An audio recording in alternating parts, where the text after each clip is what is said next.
করতেছ না রে বাবা, তওবা করো, কোনো কিছু বুঝি নাই। ওই কবরে তোমার মতো ক্ষমতা বেশিক্ষণ থাকবে না রে বাবা। ওই কবরে আমার আল্লাহ ডাক দিবে, ও দুনিয়ার বাচ্চা শুনে নাও, লিমানিল মুলকুল ইয়াউম লিল্লাহিল ওয়াহিদিল কাহ্হার। এমন শব্দ বিকট আওয়াজ, এ দুনিয়ার বাচ্চা দাঁড়ায় যাও। আজকে তুমি কি কবরে নিয়ে আসছো? আজকে তুমি জবাব দাও, কাঠ করে দাঁড়ায় যাও। দুনিয়া অনেক মানুষকে কাঠ করে দাঁড়াই করছো, মিথ্যা মামলা দিয়া হয়রানি করেছো, জুলুম করেছো, অত্যাচার করেছো। আজকে তুমি দাঁড়িয়ে যাও আমার কবরের কাঠ গড়ায়। তুমি যদি হিসাবটা দিতে পারো বাবা, তোমার জন্য জান্নাত। আর তুমি যদি না পারো, তোমার জন্য জাহান্নাম, জাহান্নাম, জাহান্নাম। ওরে বাবা, কেমন জাহান্নাম! ওই দুনিয়ার আগুনের মতো কবরের আগুন নাই রে বাবা। ওই কবরে আগুন নিভানোর ক্ষমতা কারোর নাই।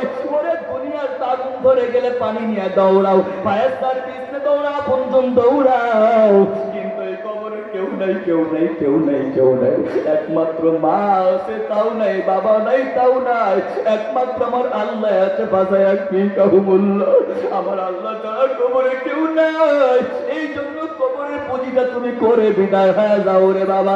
একটু বলো, আমি জীবনে কত অন্যায় করেছি, অপরাধ করেছি। আমি কোনো বন্দেগি করতে পারি নাই, ইবাদত করতে পারি নাই। ও আল্লাহ, আজকের থেকে তওবা করব। আমি শাবান পাইলাম, রমাদান আসন্ন, তওবা করি আমি মুমিন মুত্তাকি জান্নাতি হতে চাই। কারা কারা রাজি আছি? আল্লাহু আকবার, আমিন। আল্লাহ কবুল করে নাও।